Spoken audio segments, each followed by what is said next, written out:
Christopher Norris from mining.com.au. Joining me today is Arrow Minerals Managing Director Hugh Bresser. Hugh, nice to see you. Thanks, Chris. Nice to be here.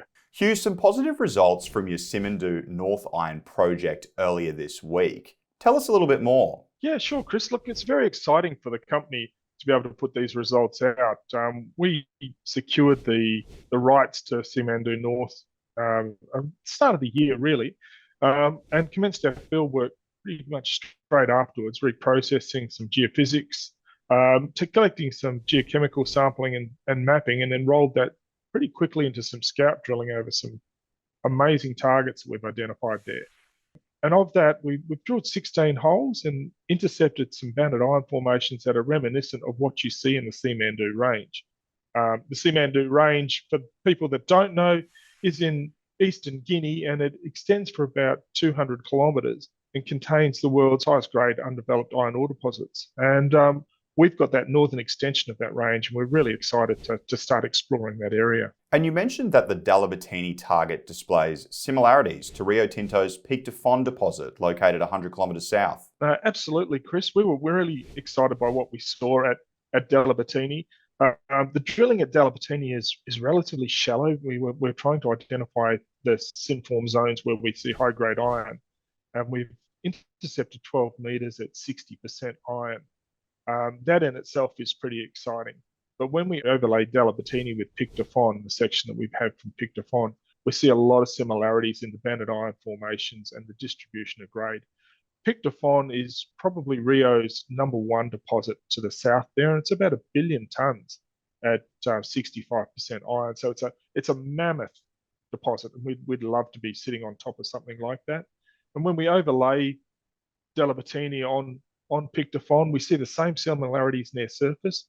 And what we really are excited about is the distribution of the 65% iron at Pic de Fon sits below about 80 metres vertical. So we potentially are right on top of the tip of the iceberg there, and we want to get some deeper drilling into to firm up and confirm that high-grade zone at depth at Delabatini. And you've outlined Arrow's 3-stage exploration program for Simandou. With stage 1 already underway, what can investors expect to see from Arrow moving into 2024?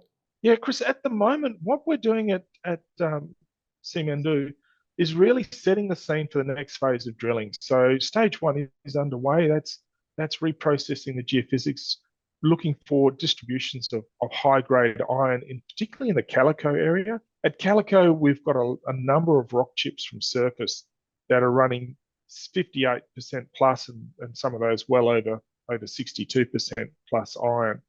And they're distributed within a 2.5 kilometre strike zone. So we want to understand the distribution of the iron in that area prior to commencing the drill program. That's sort of the next phase, is getting across Calico and creating another high-grade target area for our company. So we've got Delabatini that we're going to start drilling out and turning towards a better understanding and hopefully moving towards a resource.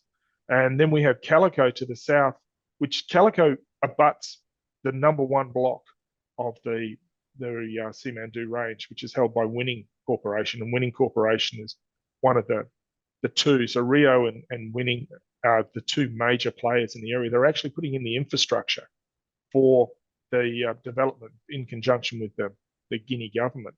So they're putting in the rail, they're putting in the port, it's going to be open access. And we're sitting there going, great, well, if we can get our Calico and Delabatini up to a point where we've got resources that we can put onto the rail line, that's a fantastic outcome for us. So the next 12 months, we'll see a significant amount of drilling at Calico, significant amount of drilling at Delabatini. The aim is to move into a resource statement and then move on to a pre-feasibility study to capture some of the excess capacity that'll be available on that infrastructural corridor. That was Hugh Bresser, Managing Director of Arrow Minerals. Hugh, thanks very much for your time. Wonderful. Thanks very much, Chris.